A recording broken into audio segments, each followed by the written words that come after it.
Yeah. You know what? I like the players. No diggity, no doubt. Play on, play it. Play on, play it. Yo, Dre, drop the verse. It's going down, fade to Black Street. The homies got at me, collab creations. Bump like agony, no doubt. I put it down, never slouch. As long as my credit can vouch, a dog couldn't catch me.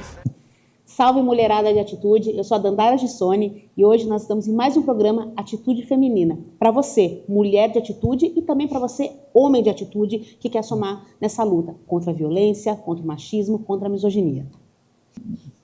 A violência de gênero é uma grave violação de direitos humanos e uma realidade que atinge milhares de mulheres diariamente. Ela se manifesta de diversas formas: física, psicológica, moral, patrimonial, e está profundamente ligada às desigualdades estruturais entre homens e mulheres. O enfrentamento dessa violência exige não apenas a responsabilização dos agressores, mas também políticas públicas eficazes, integradas e comprometidas com a preservação, proteção e acolhimento das vítimas. E sobre esse tema urgente que nós vamos falar hoje no nosso programa Atitude Feminina, na qual tenho como convidada a doutora Stella Freire. Stella Freire é especialista em violência contra a mulher, foi presidente do Conselho Municipal de Direitos das Mulheres de Pindamonhangaba, é palestrante, ativista de direitos humanos, membro da Comissão da OAB de Direitos Humanos do Estado de São Paulo, ex-presidente da Comissão de Direitos Humanos da OAB de Pinda por 6 anos e hoje também é chefe de gabinete da vereadora Dandara, maravilhosa. Tem um baita de um currículo desse compondo aí nossa luta. Doutora Stella, muito obrigada por estar aqui, de livre e espontânea vontade. Participando para a gente estar debatendo esse tema tão importante que a gente já debate todos os dias no gabinete, mas também agora vamos falar de forma pública e pedagógica para a mulherada e para os homens que estão assistindo a gente. Dandara, obrigada pelo convite. Você falou assim, de um tema que a gente debate já todos os dias ali na construção desse mandato que é tão participativo, um mandato construído por mulheres, um gabinete feito totalmente de mulheres, mas eu vou um pouquinho mais além. Eu acho que a gente constrói isso, para quem não conhece a minha história da Dandara, a gente se conhece há bastante tempo já, e a gente se conheceu nas lutas, a gente se conheceu nas ações em comum. Foi assim que uma descobriu a outra, não foi porque ouviu falar, não foi porque leu, a gente se conheceu. Nós não fomos apresentados. Nós não fomos apresentados, a gente se conheceu na militância, na labuta diária, e mais, não sei se você se recorda, nós nos conhecemos numa roda de conversa sobre mulher, sobre violência contra a mulher, após assistirmos um espetáculo sobre isso, sobre um teatro sobre isso, aqui em Caçapava, que eu vim aqui para assistir. Sim, o teatro que eu promovi, inclusive, na Semana Maria da Penha, que eu fiz quando a Lei Maria da Penha completou 15 anos, um teatro que envolvia várias mulheres, várias atrizes, por sinal, sobre violência obstétrica, desde a antiguidade, desde quando as rainhas iam parir os seus príncipes, os herdeiros, até os dias atuais. Isso, então assim, na verdade o que a gente faz hoje é continuar essa luta, mas de um outro lugar, que é usando um instrumento muito importante, que é um mandato. Que é justamente sobre isso, uma das formas, a gente está falando aqui sobre políticas públicas e enfrentamento à violência contra a mulher, e uma das formas de a gente trabalhar esse enfrentamento é justamente a gente conseguir com que cada vez mais mulheres ocupem esses espaços de poder, esses espaços de decisões, esses espaços do qual nós, durante tanto tempo, fomos totalmente excluídas. Por isso, inclusive esse ano de eleição, vamos eleger mulheres. Vamos trabalhar as mulheres, gente. E, doutora Stella, eu queria anunciar algo, antes da gente entrar no tema, que é algo que me chocou muito, tá? O nosso programa é gravado, mas assim, quem for assistir no dia já vai associar o que eu estou falando. Um caso de violência extrema que aconteceu na noite anterior em Itubiara, em Goiás, para quem não conhece, É uma cidade muito legal, eu também conheço. Um povo trabalhador.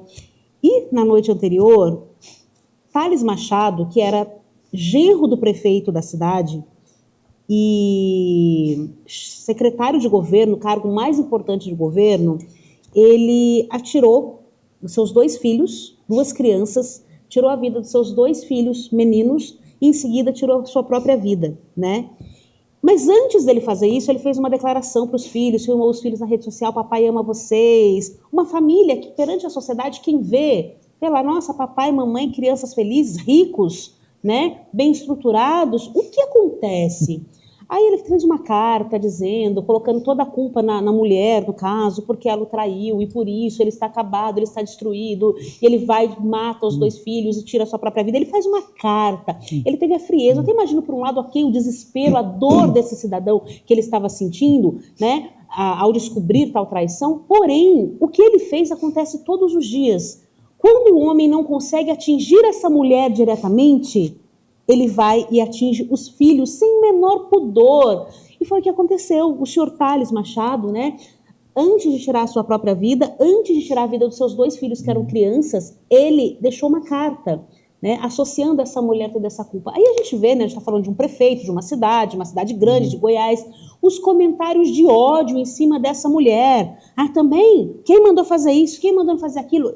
Tipo assim, como se o possível erro dela, que ninguém tem nada a ver com isso, se teve traição ou não, justificasse esse homem tirar a vida de 2 crianças. Aí eu lhe pergunto, o que essa mulher não deve ter sofrido na mão dessa pessoa? Será que ela ia conseguir sair viva de um divórcio? Será que ela ia conseguir sair viva de um relacionamento? Será que ela não tentou se separar dele? Né? A gente tem um nome, né? Violência. É quando você usa os filhos para atingir a mãe, para infligir dor a essa mulher. É a forma dele se vingar dessa mulher. A gente, inclusive foi objeto de alteração na legislação recentemente sobre isso, agravando a pena. Mas quando a gente fala sobre isso, né, toda vez que a gente fala sobre violência contra a mulher, a gente sempre vai, no nosso raciocínio, por razões óbvias, aquela violência mais grave, né? O homicídio, o feminicídio, e a gente se esquece do que antecede. Você falou assim, o que será que ela já não passava dentro desse relacionamento? Dificilmente a violência ela é de início já dessa forma extrema.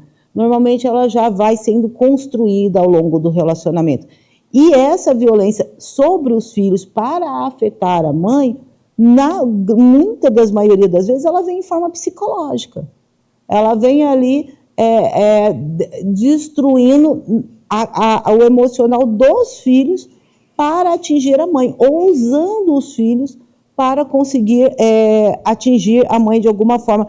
E, às vezes, fazendo coisas que deixam, por exemplo, de dar alguma estrutura melhor para os filhos, podendo fazer, porque isso vai acabar beneficiando a mulher junto. Você vê assim, então, assim, a pessoa fica tão cega de ódio, e porque a mulher ela é sempre colocada num status de propriedade, né? Porque, assim, existe uma questão de ciúmes, mas também tem uma questão de um ciúmes nascido de uma propriedade, achar que essa pessoa lhe pertence, né? Porque a traição e etc., ela vem disso, vem desse raciocínio de sofrimento por traição, ele vem disso, desse pertencimento do qual nós fomos criados desde que a gente nasceu, de pertencer, nós somos propriedades de alguém. Sociedade machista, misógina, né, que trata a mulher como coisa. Como coisa. Né, infelizmente, isso reflete nos filhos através da violência, que tanto nos choca, e é uma realidade, né? Esse homem, este pai, né, vê que não consegue mais atingir aquela mulher, que às vezes aquela mulher sofreu tanta violência psicológica, moral, física, que quando ela ergue a cabeça e fala, chega, chega de verdade, não é aquele chega de voltar atrás, não é aquele chega de vou dar um susto, não é aquele chega de, mas e agora o que eu vou fazer? É chega de chega. E quando ele vê essa mulher reconstruindo a vida, né, ele vai usar os filhos, né? Muitas vezes uma alienação parental, homens que deixam de trabalhar registrado para não pagar pensão para o filho, achando que essa mulher, ela não vai sofrer do meu dinheiro. Pede demissão. Uhum. Chegam casos tão absurdos para a gente, e é engraçado assim, mas eu vejo, a gente fala que a gente está nisso há algum tempo, né? Eu na defesa trabalhando com violência de gênero, violência contra a mulher, há 20 anos. Quando eu comecei a fazer isso, não existia a Lei Maria da Penha. Então, assim, eu vi isso, as varas hoje especializadas de violência doméstica, eu vi isso sendo construído. E, às vezes, a gente pensa assim, a gente está enxugando gelo? Será que a gente está enxugando gelo? Mas ele também envolvendo a transformação de uma sociedade. Mesmo que os números nos digam o contrário, e realmente eles nos dizem o contrário, você hoje, quando você entra para dar uma palestra, numa sala de aula que foi toda, que ela nasceu inteira, já dentro da Lei Maria da Penha, você já vê uma outra construção. E é por isso que a gente tem que trabalhar muito essa questão pedagógica, sabe? Eu sempre falo que a violência contra a mulher, ela tem que ser trabalhada dos dois lados dessa linha, dessa régua. De um lado, que as leis efetivamente sejam cumpridas, porque a gente vê muito, Dandara, muitos casos, a Dandara também é advogada, muitos casos de que as mulheres foram lá, denunciaram, depois elas voltaram pelo descumprimento da medida protegida, e nada aconteceu. Então, assim, essa impunidade gera esse conforto em continuar praticando os atos criminosos. Esse é um lado que a gente tem que, então, trabalhar. Não só, não adianta existirem leis se elas não forem cumpridas, se elas não forem, de fato, colocadas em prática. Então, se por um lado a gente tem que trabalhar a punição do agressor, e também trabalhar, hoje a gente está aí cheio de projetos, como o E Agora José, por exemplo, que trabalha o agressor para que ele entenda a violência que pratica. De outro lado, a gente também tem que trabalhar uma sociedade que tem que entender a questão de que uma mulher não é propriedade, a questão de que isso é inadmissível. Então, assim, a gente trabalhar essas estruturas do patriarcado dentro já desde de crianças, assim, jovens. Então, assim, esse aspecto pedagógico. A gente tem que construir uma sociedade que enxergue como inadmissível a violência contra mulheres e meninas. A gente sempre fala sobre mulheres, né, mulheres e meninas. E se, por um lado, eu acho que hoje a gente tem visto assim, bastante, a gente falou aqui da questão da pensão alimentícia, vários vídeos que você vê hoje na internet sobre trechos de audiência, e o juiz chamando a atenção ali, ou a juíza, tipo assim, nossa, mas você acha mesmo que ela gasta todo esses R$150 que você dá para ela de pensão? Faz unha, cabelo, faz academia, faz viagem, plástica, põe silicone com R$300 de pensão, assim, né?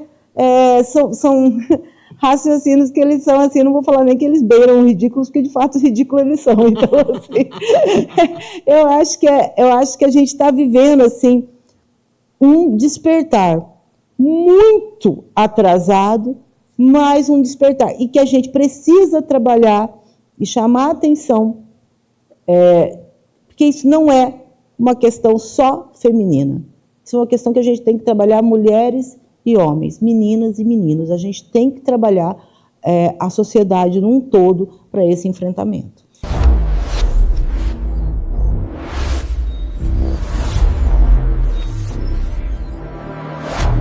Doutora, fala um pouquinho para a gente, para quem não conhece, o que é o programa E Agora José?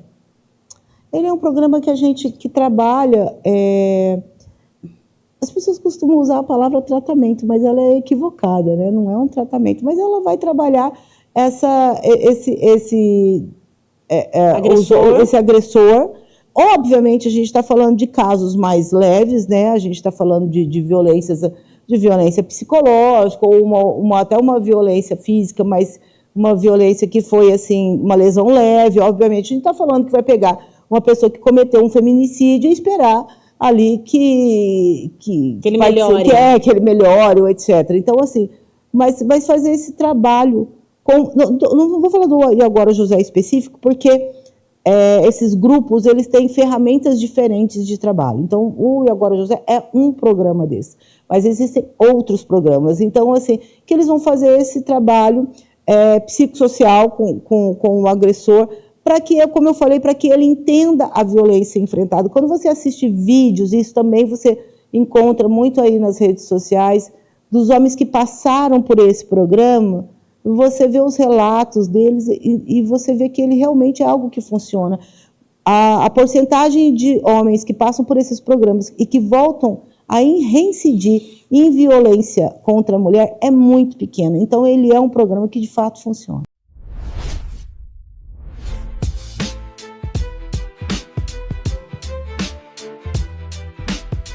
E ele é um programa do governo, é uma lei? Existe na Lei Maria da Para Penha quem já. é condenado por agressão, como é que seria isso? Aí depende de como esse programa vai ser aplicado. Enfim, mas assim, na Lei Maria da Penha ele já é previsto. Certo. Já é prevista a existência desses programas que vão trabalhar o agressor. Entendeu? Então, assim, e aí depende muito do município, como ele traz isso, como ele aplica, como que ele vai fazer uma parceria. Por exemplo, em Pindamonhangaba existe. Entendeu? Já tem uma parceria da Secretaria da Mulher, Secretaria de Direitos Humanos, Mulher e Família, junto, acredito eu, posso estar equivocada, com a promotoria, e foi feita toda uma construção para que esse trabalho com o judiciário que trouxe o Iagora José para ser aplicado lá. Ou seja, educar para não punir, né? Você pega esse potencial agressor, que já de repente já tem ali sinais de violência moral, patrimonial, e traz ele para, olha, vem cá, tentar trabalhar ele, para ele entender que o que ele está fazendo é errado, como uma forma mais pedagógica, porque a senhora falou que não chega a ser um tratamento. Não é um tratamento. É algo mais pedagógico? Então assim, tem as rodas, tem as rodas de conversa, etc. Mas assim, veja bem, ele não é substitutivo. Tá. Entendeu? Então, a pessoa que cometeu o crime, ela vai ser responsabilizada, mas normalmente é aplicado junto. Uhum. Entendeu? Então, assim, mas aí depende muito. Eu não sou uma especialista sobre esse tema, eu participei quando foi construindo lá em Pinda, mas depende muito também de como é a forma, como o juiz vai trabalhar isso. Entendi. Entendeu? Então, o judiciário tem um papel importantíssimo. Importante, eu acho. Isso é importante a gente falar, muito importante a gente falar. Saiu agora, essa semana, o Pacto dos Três Poderes de enfrentamento, né, ao feminicídio. E é sobre isso a questão. Quando a Lei Maria da Penha chegou, eu acho que ela trouxe muito, todo mundo quando fala dela vê só a questão da punição, mas não, ela é um diploma absoluto, tanto que ela é a terceira melhor lei nesse sentido no mundo, né? E que ela traz absolutamente tudo. Ela vai falar sobre punição, mas ela vai falar também sobre os equipamentos, né? Sobre as outras formas de políticas públicas de enfrentamento à violência, né? Porque, assim, quando a gente fala sobre violência, tá, a gente fala da punição, tá, mas como é que a gente não chega ali? Ou que aparato a gente dá para essa mulher que quer denunciar? Sabe, você vai lá, vai fazer a denúncia, e aí você vai para onde? E se essa mulher, qual a autonomia financeira dela? Então, mulheres que têm autonomia financeira. Então, quando a gente está falando de enfrentamento à violência contra a mulher, para além da punição, a gente tem que falar sobre programas de transferência de renda, a gente tem que falar sobre emprego, a gente tem que falar sobre creche, ou seja, a gente tem que falar sobre rede de apoio e sobre reestrutura, para que uma mulher possa denunciar as agressões que sofre de forma segura, informada e tendo para onde ir, tendo para onde correr, tendo para onde reiniciar a sua vida, sabe? Então, assim, eu acho que esses são importantes trabalhos. E quando veio esse pacto, ele fala sobre isso. Isso é um compromisso social. Então, a gente junta, né, os três poderes, o executivo, o legislativo e o judiciário. Então, a gente foi assinado pelo presidente do STF, foi assinado pelo presidente do Congresso. Pelo presidente do Congresso, né, pelo senador e pelo presidente da Câmara, e foi assinado pelo Lula, então, assim, pelo nosso presidente. Então, é um compromisso de que consiga gerar uma série de políticas públicas que vão trabalhar esse enfrentamento. E um dos primeiros pontos que eles colocam é a efetividade das medidas, que elas de fato sejam cumpridas. Então, eu acho isso muito importante, porque ele tem que ser, a gente está falando a nível federal, mas isso tem que ser escalonado, sabe, para baixo, porque isso tem que ser trabalhado, por exemplo, nos nossos municípios, sabe? Então, o Poder Executivo, o prefeito, tem que estar alinhado ali com os juízes da comarca, alinhado ali com a Câmara Municipal, para que juntos possam trabalhar esse enfrentamento e possam criar políticas públicas que vão ser abraçadas pelos três poderes. Com certeza. E essa questão, doutora, é importante dizer que não é uma questão de direita, de esquerda. Mas isso aí o presidente, eu não gosto do presidente, ou eu amo esse presidente. Não! A gente está falando de política pública, a gente está falando de um pacto aí entre o legislativo, o executivo e o judiciário pelo fim da violência contra as mulheres, pelo fim do feminicídio. A gente está em um país, doutora, que mata 4 mulheres por dia. O ano de 2025, o estado de São Paulo bateu recorde de feminicídio. A gente está falando de mulheres morrendo todos os dias na mão de homens que não aceitam o fim de um relacionamento. É o que eu falo, na mão de homens que não aceitam a palavra não. Não te quero mais. Não, não deu mais certo. Não, não vou mais ficar com você. Não, não tem volta. Né? E essas mulheres estão morrendo todos os dias. A gente, inclusive, ganha em violência contra a mulher do Afeganistão. É uma questão epidêmica. Com certeza. Ela é epidêmica. Doentio. Ela é epidêmica. E assim, de quando a lei foi criada em 2015, a lei do feminicídio, até agora, teve um aumento de 300% no número de casos de feminicídio. Isso, sem a gente falar, saiu os números há umas 2, 3 semanas atrás, deu 1.400 e alguma coisa de feminicídio. Só que a gente não falou, a gente sempre alerta para isso, óbvio, por razões óbvias, mas a gente tem que falar também sobre as tentativas. Uhum. Mais de 3.000 tentativas. Sim. 3.000 de quase. 1.400 mortes confirmadas por feminicídio, mais 3.000 tentativas. 3.000 quase. Quase. Quase. E nós atuamos recentemente num júri num quase. Num quase. Num quase. Sabe? E por que é tão importante a gente trazer a questão da tentativa? Porque a Dandara lembrou da questão do júri, tem uma dificuldade muito grande para se punir quando a tentativa normalmente desclassifica e vai para lesão corporal. Uma lesão corporal de qualquer forma para minimizar a pena. Sabe? Não, a intenção da pessoa era matar mesmo. Claro que era. A intenção da pessoa era matar mesmo. Então, e assim, diminuir aquela condição de mulher. Não era o matar por matar. Não foi uma briga que ele teve ali. Não, foi aquela mulher, porque eu sou superior a ela. E isso traz o feminicídio. A questão do feminicídio é linkado na misoginia. As pessoas às vezes pedem para mim explicar a diferença, né? Sobre ser feminicídio e não ser feminicídio. Eu sempre dou uma explicação mais ou menos assim, bem simplificada, mas se entrar um assaltante num banco, sei lá, e sair atirando, e nesses tiros, uma das pessoas que forem acertadas é uma mulher, isso não é feminicídio. É um homicídio. É um homicídio. Agora, se ele mata uma mulher pela condição dela de ser mulher, pelo desprezo a condição dela feminina, isso é feminicídio, né? Então, assim, e a gente tem que, essa questão que a gente está falando de números que são assustadores, e a gente olha a questão do feminicídio e tem os outros números, e todos cresceram. Todos cresceram. Às vezes as pessoas me perguntam, os números cresceram porque de fato a violência aumentou, os números cresceram, não no caso do feminicídio, porque o caso do feminicídio não é uma questão de denúncia, né? Mas os outros casos de violência, porque as denúncias aumentaram.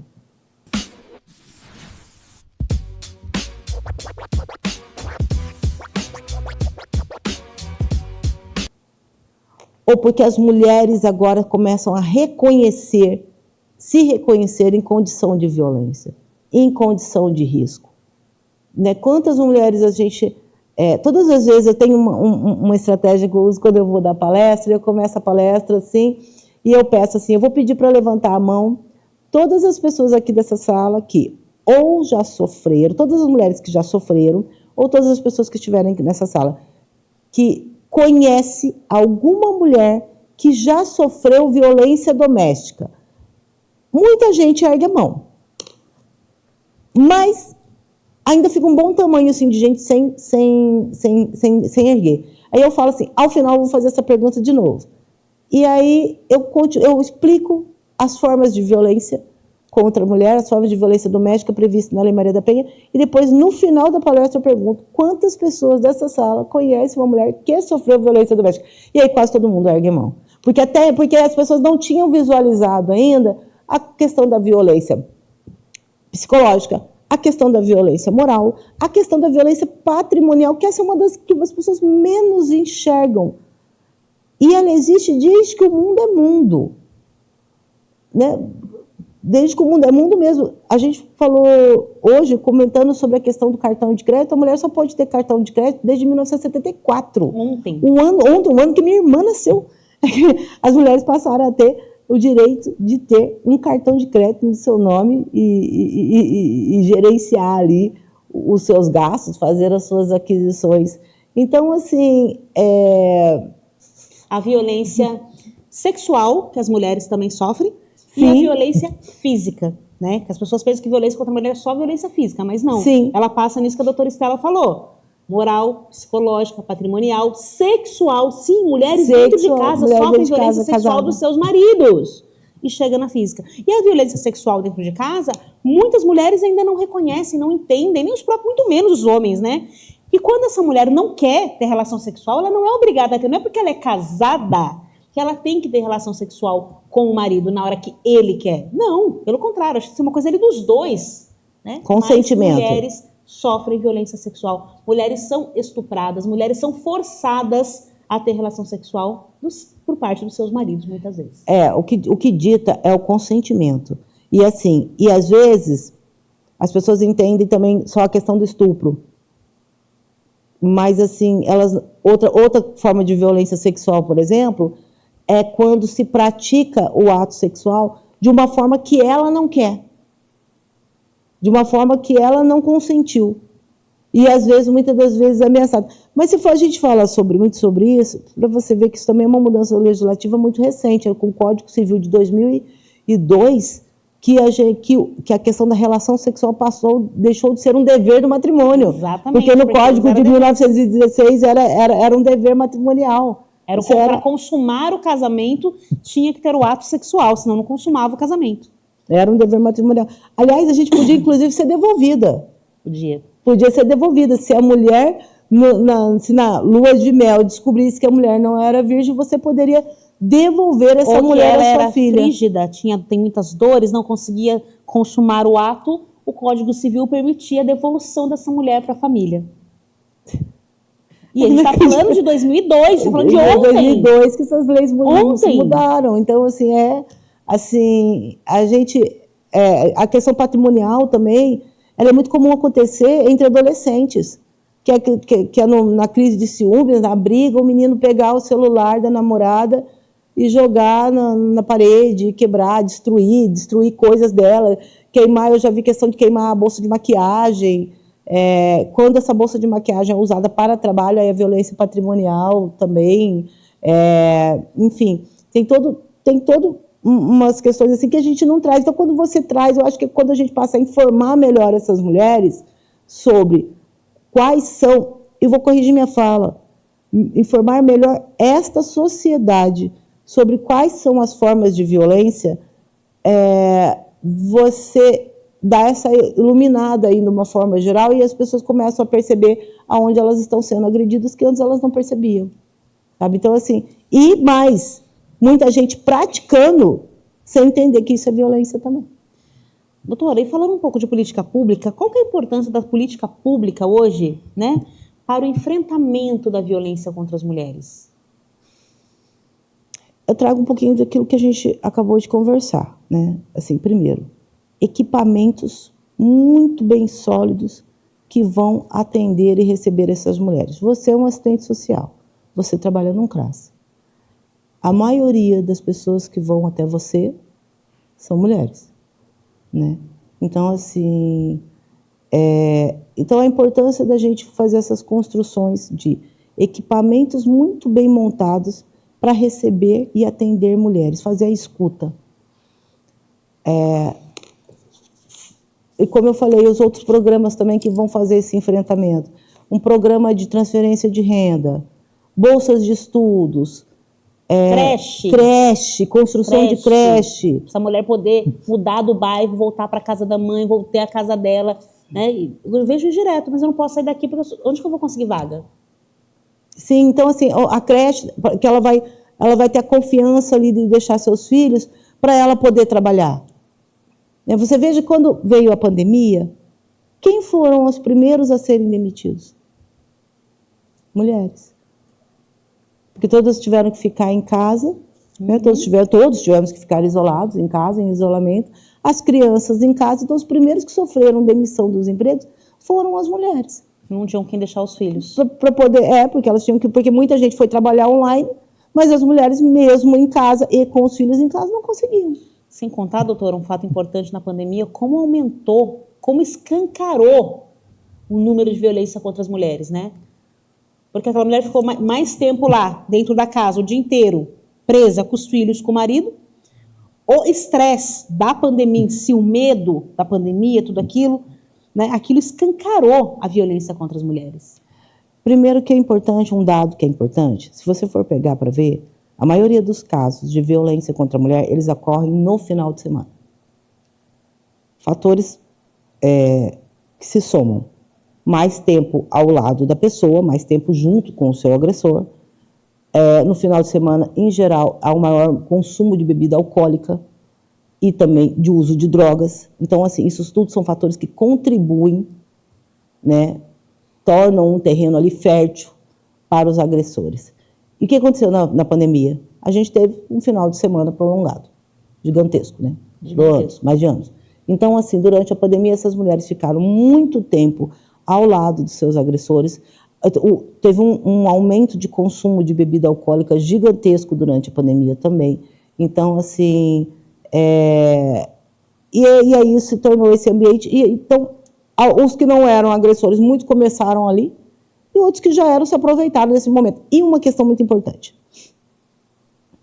As mulheres fora da pandemia, normalmente elas atuam em alguns grupos. Elas levam o filho na escola, elas conversam ali com as outras mães, elas trabalham fora, elas participam de grupos de artesanato, elas participam de uma atividade física numa academia, dança, alguma coisa assim. Ou seja, elas atuam numa vida em sociedade. Dentro dessa vida de sociedade, elas conversam, elas comentam, elas contam o que está acontecendo.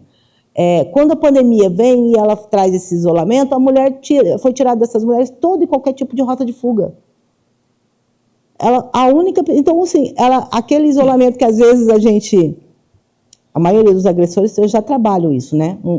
Primeiro um isolamento psicológico de tirar essa mulher do seu seio familiar, dos seus amigos, ele vai afastando todo mundo até que ela vire uma ilha e dependente dele emocionalmente por completo, né? E a gente viu isso acontecer na pandemia pelo próprio estado da coisa. Então, ele não precisou nem trabalhar essa questão da violência psicológica pelo isolamento, porque ela em si já acontecia. Um outro dado importante, doutora, que a gente percebe, né, como a senhora falou, geralmente os maiores casos de violência contra as mulheres acontecem no final de semana por N fatores. Mas durante a semana, o dia mais típico de violência contra as mulheres, a ponto das agressões, é quarta-feira à noite. Dia de jogos de futebol. De jogos de futebol. Dia de jogo de futebol. O cara já é um potencial agressor, não tem emocional nenhum, não sabe ali a questão esportiva, não sabe tratar a esportiva do seu time que perdeu, e muitas vezes essas mulheres são agredidas. Assim, o que eu falo, são ambientes que vão propícios a fértil, né, ao agressor trabalhar. Né? E aí você aprova, porque eu perdi, porque além de tudo tem uma justificativa da cabeça dele, justificável, né? Eu estava com raiva, desculpa, eu estava com raiva porque o meu time perdeu, e ela, por outro lado, nossa, coitada, ele estava com raiva porque o time perdeu, ele não é de fazer isso. Não, só toda quarta-feira, né? É muito comum também a gente ver essa reincidência nos lares, e às vezes a gente se pergunta isso, né? Por que a mulher fica nessa situação? Muitas vezes, né, a gente vê isso com frequência acontecendo. O basta demora muito para ser dado, né? E eu acho que justamente porque a gente cresce numa sociedade que ensina a mulher que ela não se basta, sabe? Ela não se basta em si. Ela precisa. Recentemente eu estava num lugar e um homem perguntou, eu estava com meus filhos e perguntou para mim assim, e cadê o seu marido? E eu ergui a cabeça, olhei para a cara dele bem firme assim e disse, eu não preciso. Uhum. Porque é isso, relacionamento é você estar por querer. Já tive diversas situações, mas seu marido deixa você fazer isso? Quando eu era casada, eu escutava isso direto, mas seu marido não fala nada? Não deixa nada, até porque ele conhece muito bem a mulher que ele quis casar. Exatamente. Então, assim, ele não tem que achar nada. É o meu trabalho, é a minha profissão. Não, mas seu marido não liga de você fazer isso? Se ele ligar, ele pode ir embora. Simples assim.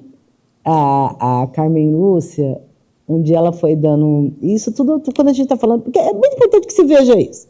A gente está falando de violência de gênero, a gente está falando que ela tem uma razão.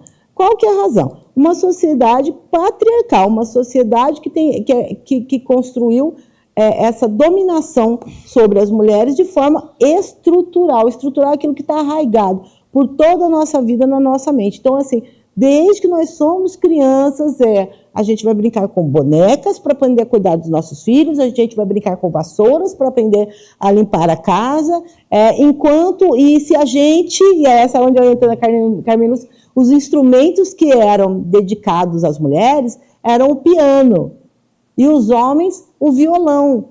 Por quê? Porque o piano você não sai com ele arrastando para a rua. Você não cata o piano e vai andando com ele para tocar.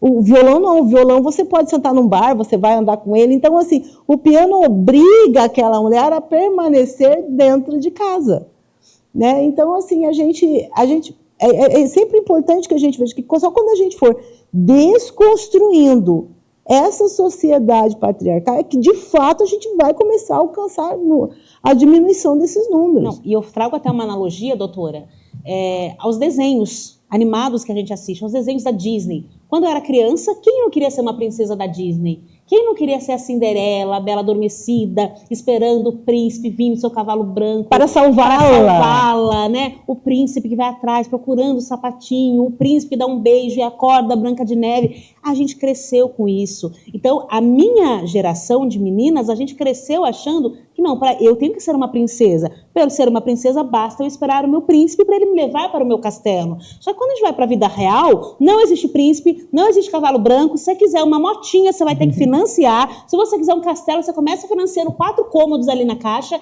É tipo isso. E a realidade nossa é diferente. Então, a gente se frustra muito. Peraí, para eu ter o meu castelo, eu tenho que pagar, eu tenho que trabalhar, né? Eu não vou ficar esperando alguém vir me buscar de cavalo branco, eu vou comprar o meu cavalo. Mas a gente demorou muito para ver isso. Por quê? Porque os filmes da Disney nos ensinaram, não sei o quê. Aí eu olho para a geração da minha filha, da Diana, a Diana tem 10 anos, né? E na idade dela, ela detesta as princesas. E eu querendo fazer festa de princesa, contratando personagem, ela sim, com raiva do vestido, ela falou, mamãe...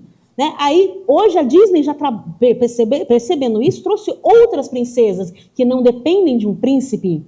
A Moana, por exemplo, né? A gente vê a Valente, outras princesas de uma nova geração que mostra que o lugar da sua princesa, das nossas filhas, é onde ela quiser, que ela não tem que esperar o príncipe, né, que vai salvar o arco e flecha. Aí a gente vê a princesa Valente, ela pega o arco e flecha, ela vai para todo mundo. Mudou-se, isso é muito importante. Para uma geração não crescer acreditando que eu tenho que casar, ter filhos, minha casa... E tá tudo bem se você quer assim, mas desde que seja do seu gosto, não porque a sociedade está impondo, né? A gente vê nossas amigas que casam, a primeira coisa que perguntam, e o filho? Não vai ter filho? Não vai ter gente, filho? Para que vai ter casar? filho agora? Deixa ela ficar 10 anos... Mas, Natália, eu acho também que a gente se apaixonou pela pessoa errada, porque, olha só, a gente está falando de princesas, mas olha só, e eu estava pensando sobre isso essa semana, assistindo junto com minha filha. A gente tem a Mônica. Verdade. Ela é brasileira. A Mônica, ela comanda... E peitava todo mundo. Peita todo mundo e comanda a turma. É a turma da Mônica, não é do Cebolinha. E ela comanda a região. Então, assim, eu acho que a gente foi se apaixonando pelas pessoas. Mas a verdade... é que a gente vive numa sociedade com uma dificuldade imensa, e, claro, pelos motivos que já elenquei, de ver, ela não aceita as mulheres protagonistas. Pessoas como você, pessoas como eu, nós irritamos o mundo. A nossa existência irrita o mundo. A nossa existência, que é resistência, irrita o mundo. Você veja que quando alguém vai ler o currículo de uma mulher, você vê nitidamente as pessoas que estão ao seu lado balançando as perninhas impacientes. né? Com o currículo. Eu faço questão de eu ir em algum lugar e eu colocar o meu currículo inteiro. Eu quero que leiam ele inteiro. Eu quero que leia até o dia que eu subir em algum lugar para pintar uma parede. Eu quero que leia. Eu quero que leia inteiro o meu currículo. Porque eu estou, desde que eu nasci, lendo o currículo de homens. Eu quero ouvir e ver o currículo das mulheres. Doutora, maravilhosa, foi muito bom esse bate-papo. A gente faz isso todos os dias já, né? Mas agora que fez publicamente para a sociedade caçapavês que nos assiste. E agradeço muito a sua presença. E tem alguma coisa que a senhora quer fechar? Uma mensagem para finalizar? Eu acho que, assim, quando a gente veio conversar sobre isso, sobre a questão do enfrentamento à violência contra a mulher, mas que a gente seja mais do que só um trabalho com relação à punição, porque a punição, ela é o fim do processo. A gente quer que ele não aconteça. E para que ele não aconteça, a gente tem que reconstruir esse pensamento numa sociedade. A gente reconstrói isso muito com a construção de equipamentos e com investindo em políticas públicas exclusivamente para isso. Políticas públicas que vão trabalhar isso. Por isso a importância do Conselho Municipal dos Direitos das Mulheres. Taubaté, por exemplo, é uma cidade que não tem, Pinda é o mais antigo da região. A importância do Conselho Municipal dos Direitos das Mulheres, a importância de que as secretarias sejam trabalhadas para isso, a importância de trazer para os municípios projetos que estejam dando certo em outras cidades, né, para que a gente veja essa mudança acontecer. Não adianta a gente ter pacto federal se dentro dos municípios, dentro dos territórios, as mulheres continuam sendo esmagadas. A gente precisa trabalhar isso. Com certeza. E para finalizar o programa, a gente sempre faz uma dedicatória. E hoje eu quero dedicar esse programa a Ana Cristina Soeiro da Silva, de 25 anos, que foi assassinada na madrugada do dia 11 de fevereiro, né? Hoje, o dia que nós estamos gravando o programa, 11 de fevereiro, uma família chora em Vigia de Nazaré, no Pará. Ela foi assassinada pelo ex-marido Antony Alain Silva dos Santos, que foi preso em flagrante e encaminhado para o presídio. O crime aconteceu por volta da 1h30 da manhã no bairro Sol Nascente. A polícia militar recebeu informações de que a mulher havia sido esfaqueada pelo companheiro. Ao chegarem ao local, os PMs foram informados pelos moradores que o agressor havia levado a vítima ao hospital. Na unidade de saúde, os policiais encontraram o homem alterado e ameaçando os funcionários.